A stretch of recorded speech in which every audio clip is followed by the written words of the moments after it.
a track that we recreated when I was in Miami working on an Amy Winehouse record. I think it's called Lioness, and this was on The Girl from Ipanema, so we wanted to recreate this beat using the Orion and using Matt. We overdubbed the bells and then recorded the beat. Let's see if I can solo everything. There was a recording of Amy singing that song, and we put some beats underneath after she passed, and when we made that album, you know, as a dedication to her, as a tribute to her. And this was one of the beats from that song that I worked on. But also I like the ability to switch between the 10s and the Dynaudios. Yeah. I love this unit. And the fact that it comes with talkback as well. This is something I was very impressed with, was the routing here. I wanted the ones on the back to be 1 to 8. So I've flipped them round. So I've taken these 4, which was what? These are 1 to 4 on there, aren't they? But I made them 9 to 12 instead. So 1 to 8 is now at the back and 9 to 12 is here, just for making my life a bit easier in Pro Tools. So the inputs 1 to 8 in Pro Tools is preamps 5 to 12 on the back. And it's so flexible. It's pretty amazing. Our experiences with the Orion Studio so far have been extremely positive.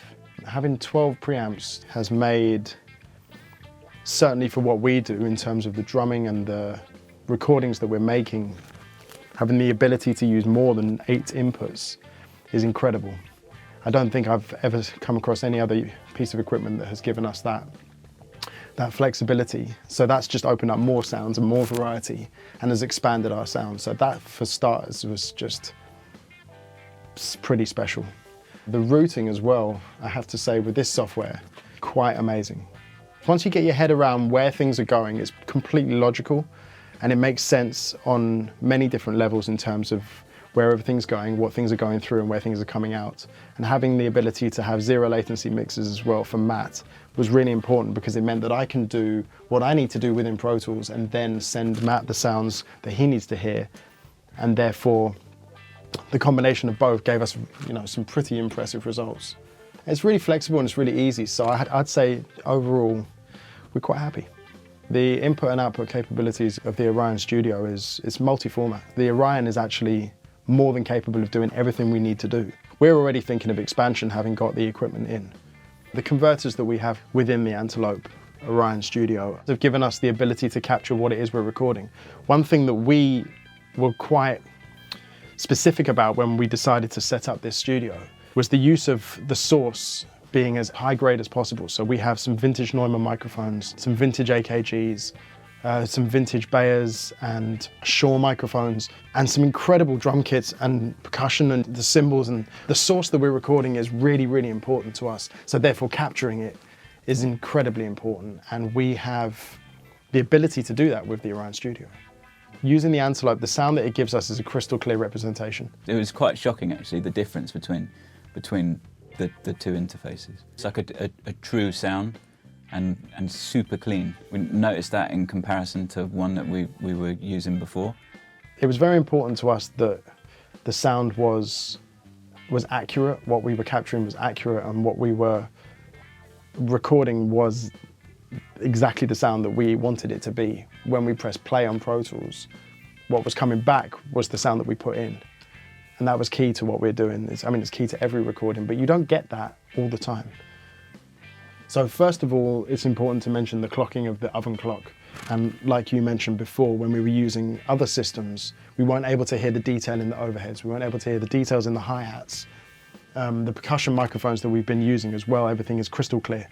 And that's very, very important for us. And I think that's down to the clocking of the Orion as much as it is the conversion.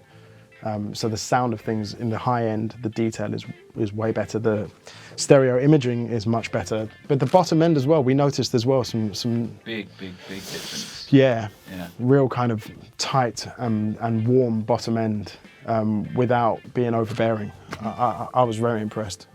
I used the BAE 73s to track through. I used the 76, the compressor. We used that on the snare. It popped. It was nice. It popped in an appealing way. Very fast, very snappy compression. Exactly as I would expect it to be using the real units. They sound incredible. They do sound very impressive. And I'm a big fan of faithful representations of vintage equipment that I've used on my travels. The Lang we used in the US on a couple of projects. There's one in East London as well. One unit in East London, but now I have it here, which has made me happy. It's very warm, Pultec-y sound. Real tight, around the 60 hertz, you know. It wasn't in your face bass, you know, kind of, it wasn't all boomy and soft. It was very present, and it was a great addition to the kick drum. On the under snare as well, to add some boxiness, some bottom end to the under snare, we used the Lang. The BAE we used on the 73s, we used on the overheads to dial in some top end, because we've got a ribbon mic which we use on one of the overheads, which sounds incredible but does always need a little push at the top end, which the 73s did nicely. 76 on the snare, 76 on the toms. That was kind of, it gave them like a huge presence. Yeah, without being overbearing as well, it was really good. They're pretty impressive representations. But having the ability to reamp guitars is something that is very important. I did actually run the bass through one of the amp simulators and I was impressed. It was really nice, it added a lot. But to have the reamping unit built in, that's impressive. We used the Antelope on our first ever recording for a project called Maps. The artist is a guy called Maps, or James, as we know him. And we recorded some live drums for his project. When he first came in, we had a different interface, and we played him a couple of recordings, and he was impressed and he was pleased, so he came back and he booked a session with us. Came back in, and by that point, we had the Antelope in, we'd fully tested and we had it up and working. And he was blown away. The first session we did together, we did 2 tracks in one day, didn't we? Yeah, 2, yeah. And we were able to navigate around the routing system really easily. He was impressed. Clients have been very pleased with our results so far. In terms of our rig and future upgrades, I've had my eye on the Orion 32 HD. I'd like to have that as the centerpiece of the studio.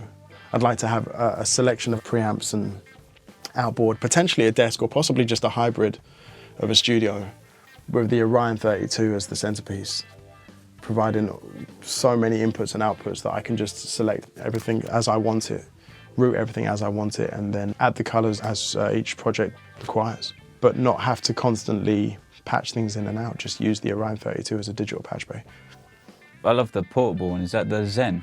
To be able to have that sort of quality with you out on the road is amazing.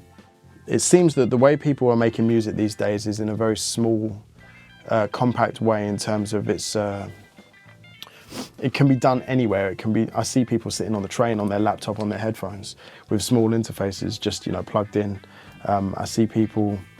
We see people all, you know, on tour buses or, you know, at venues all over the place making music, and then it gives them the ability to hear what they're doing better, get their ideas down, and then we wanted to create this as a drum hub, as a recording hub for people to bring their mobile projects in, expand on their projects, and then take their projects away.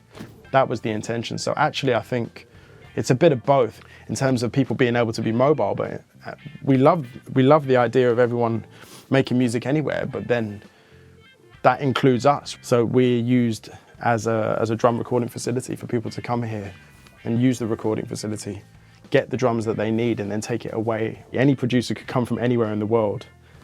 You jump on the drums, we get this booted up in here, get the recordings, give them the recordings, and off we go. I think that is the essence of modern recording, is that it can be done anywhere and it will be done anywhere. So you just have to grab your moment. It's a patch bay. Yeah, it's a patch bay. And you know, if you understand how large format studios are made, then the whole world revolves. It doesn't matter. It's almost like don't even think about the desk until you understand where the patch bay is and what's going on in the patch bay. And that's what this is. It's wicked. It's really, really good.